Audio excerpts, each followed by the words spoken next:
فدیہ کتنا ہے وہ قرآن میں آیا کہ ایک مسکین کو ایک وقت کا کھانا کھلانا. حنفی ویسے کہتے ہیں 2 وقت کا کھانا. قرآن میں صرف آیا ہے کہ مسکین کو کھانا کھلانا ہے, وقت ذکر نہیں ہوا, تو اس میں امپلائڈ ہے کہ ایک وقت کا ہی کھانا ہے. اور اس مسکین کا خود روزہ دار ہونا کوئی ضروری نہیں ہے, نہ اس کا خود کوئی نمازی ہونا ضروری ہے. کسی بھی مسکین کو آپ کھانا کھلا دیں, آپ نے اللہ کے لیے کھلایا, وہ ہو جائے گا. اور یہ بھی آپ کر سکتے ہیں کہ ایک سے زیادہ روزے ہیں تو مختلف مساکین کو جمع کر کے کھانا کھلا دیں, یا روزانہ کے اعتبار سے. لیکن قرآن میں آیا ہے کہ آپ نے وہ کھانا جو آپ خود اوسطاً استعمال کرتے ہیں نا, وہ والا کھانا آپ نے کھلانا ہے. وہ آپ کھانا بھی کھلا سکتے ہیں, ہنڈیا میں سے ایک بندے کا سالن شام کے وقت اور ساتھ 2 روٹیاں جو بھی مانگنے والا آئے اس کو دے دیا تو وہ ہو گیا, کسی غریب کے گھر بھجوا دیا, یا اس کے ایکویلنٹ آپ کوئی رقم بھی بھجوا سکتے ہیں. وہ آپ کو اللہ تعالیٰ نے اس حوالے سے آسانی دی ہوئی ہے. بخاری میں تو آتا ہے کہ انس بن مالک جب بوڑھے ہو گئے تھے نا, تو وہ روزے نہیں رکھ سکتے تھے, 100+ ان کی ایج ہو گئی تھی, تو وہ مساکین کو اپنے گھر بلا کر گوشت کے ساتھ کھانا کھلایا کرتے تھے. یعنی اعلیٰ درجے کا کھانا کھلاتے تھے کہ میں اللہ کی راہ میں خیرات کر رہا ہوں, اس لیے اعلیٰ درجے کا کھانا میں دوں گا. اور پھر وہ آیت پڑھتے تھے قرآن حکیم کی سورۃ البقرہ کی کہ وہ لوگ جو مشکل سے روزہ رکھنے کے اوپر قادر ہے تو وہ فدیہ دے سکتے ہیں مساکین کو.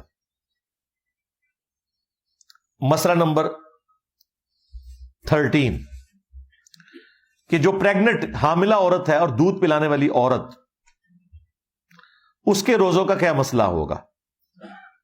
قرآن حکیم میں تو اللہ تعالیٰ نے 2 طرح کے لوگوں کو اجازت دے دی کہ وہ روزے بعد کی دنوں میں گنتی پوری کر لیں جو چھوڑیں گے. نمبر 1 مسافر اور نمبر 2 مریض. لیکن جامع ترمذی, سنن ابی داؤد, سنن نسائی اور سنن ابن ماجہ میں موجود ہے, نبی علیہ السلام نے مریضوں کے ساتھ ساتھ حاملہ عورت اور دودھ پلانے والی عورت کو بھی اجازت دی ہے کہ وہ اپنے روزوں کو مؤخر کر سکتی ہے بعد میں رکھنے کے لیے. تو یہ بہت بڑی آسانی ہے. اور اسی میں ایک کریٹیکل مسئلہ جڑا ہوا ہے.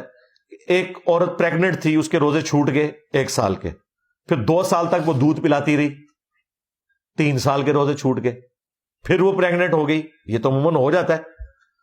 پھر 1 سال کے روزے کے, پھر 2 سال تک دودھ پلاتی رہی, پھر اگلے 2 سال کے, یوں کر کے 5 7 8 9 سال کے روزے اس کے جمع ہو گئے.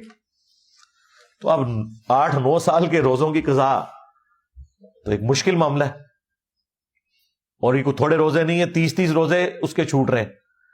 تو ایسی صورتحال میں آپ قرآن کا وہ جنرل حکم فالو کریں گے, لا یکلف اللہ نفسا الا وسعها. اللہ تعالیٰ کسی جان پر اس سے بڑھ کر بوجھ نہیں ڈالتا, مگر وہ بوجھ جس کو وہ اٹھا سکتا ہے. تو اس کے تحت پھر وہ عورت جو ہے فدیہ دے دے, اسے روزے رکھنے کی ضرورت نہیں ہے. ہر روزے کے بدلے 1 وقت کا کھانا مسکین کو کھلا دے یا اس کے ایکویلنٹ رقم دے دے, تو وہ چونکہ ایک پرماننٹ مریض والی اس کی کنڈیشن ہو گئی نا اتنے سالوں تک, تو اس کے لیے قضا کرنا یہ ایک مشکل کام ہو جائے گا. اس میں پھر اس کو اجازت ہے.